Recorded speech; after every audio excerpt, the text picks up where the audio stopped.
the GOATs, right? How you gonna sit there and tell me Steph is not in that conversation? I said that before. You get what I'm saying? You can't sit there and tell me. I said that and people clown me. In Steph's eyes, right? Think about what Steph said. Probably, I don't know, but probably sit from. It's Mike, it's Cole, and then it's me. When you talk about the most iconic player of the last decade, the most decorated, the most influential, there really isn't a real argument here. Curry looking for that opening. Steps back. Crossover. Fires away. Wow! Another three! James trying to harass Curry. Curry off the dribble. Layup off the glass. Shot clock winding down.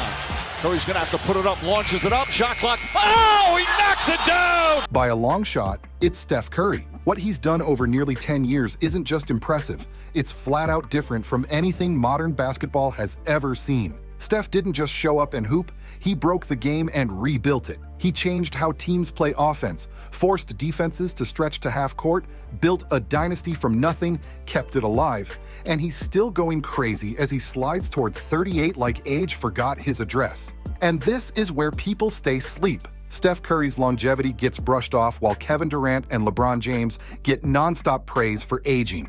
He's not going to put Bron over himself. See? But he has every legitimate argument. We're talking about a smaller guard in his late 30s, still cooking defenses, still running off screens, still snapping ankles, aging like fine wine in a position where most guys fall off fast. Just look at this season and tell me that's normal. Steph is dropping 28.5 a night, shooting 47% from the field, nearly 39% from deep, and automatic at the line like always. 7 to shoot. Curry, deep one, bullseye! He's already hit 40-plus 3 times this year, with a 49-point night like it was light work. And context matters big time. When you check NBA history for 40-point games after turning 30, only 2 names sit at the top, Steph Curry and Michael Jordan, tied at 44. That's not hype, that's history, and it shows how overlooked Steph's longevity really is. Now fast forward to the Warriors in 2026. Almost lost it out of bounds. Curry cutting. Oh my goodness. See Murray at midcourt trying to keep him from getting a catch. Here's Curry, deep triple. It's good! We're tied again! Let's be honest, Steph Curry is the whole show right now.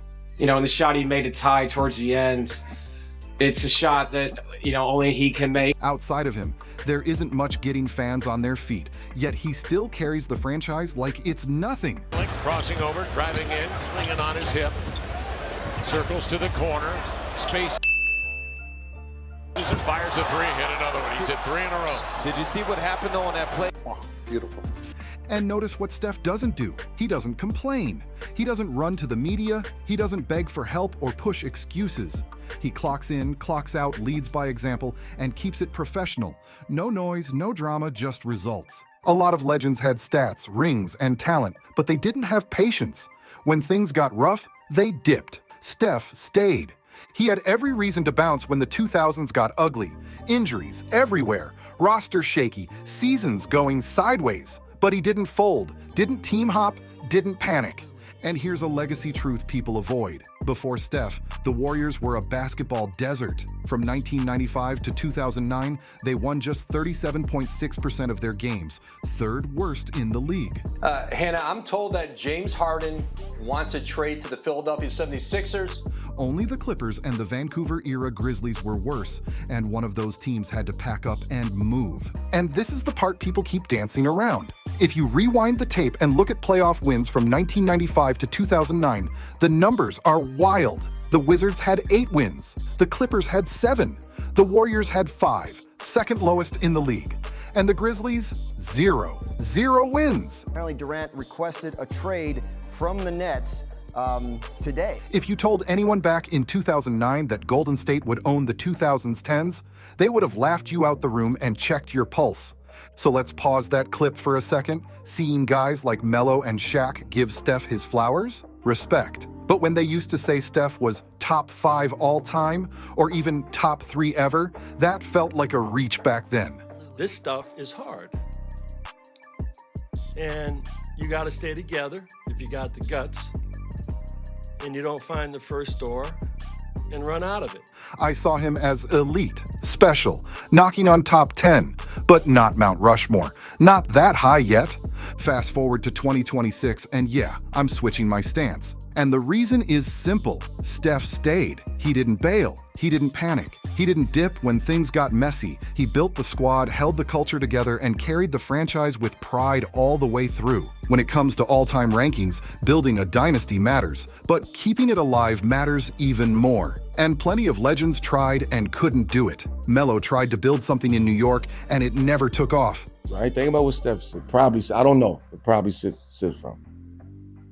It's Mike, it's Cole, and then it's me. Right? Like, he's not going to put Braun over himself. See? But he has every legitimate argument. And I asked the question. Sit there. Shaq had Orlando close, reached the finals, then left. Even some of the most dominant players ever couldn't pull off what Steph did, not once. Now let's rewind to 2020, because people love skipping this chapter. Steph's supporting cast was thin. The Warriors went 15-50, dead last in the league. You and Dominique Foxworth are going to sit on First Take and say that Steph Curry will not be in the conversation for a championship in the next 4 years. The future looked shaky at best. The next season, Steph comes back healthy, drags them to 39 wins, misses the playoffs, and that dynasty was barely hanging on. Then boom, 2022 hits, Golden State wins the championship. Nobody saw it coming. That team was labeled done, finished, washed. Curry against Horford, gets past him inside, off the glass again. Fakes, fires, three-pointer, bang!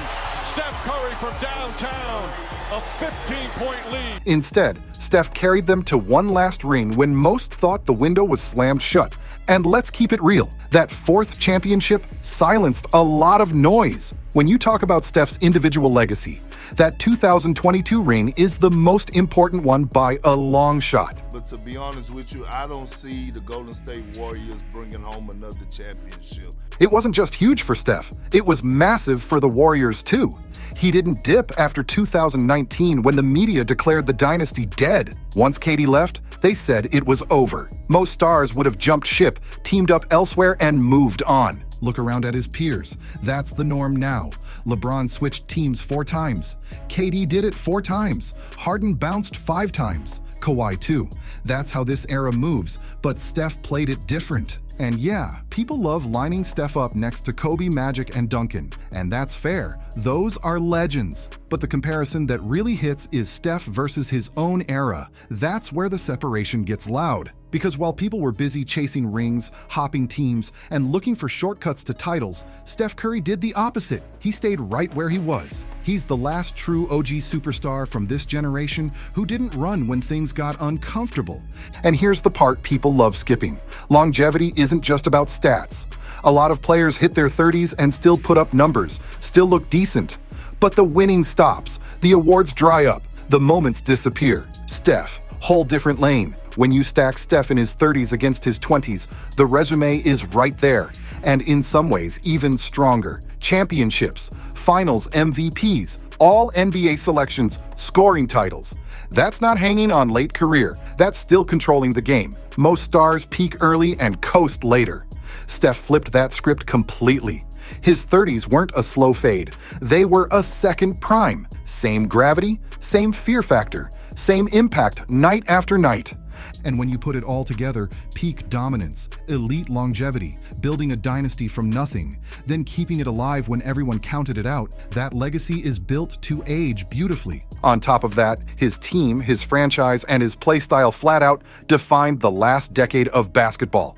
The spacing, the shooting, the off-ball chaos. The entire league copied the blueprint.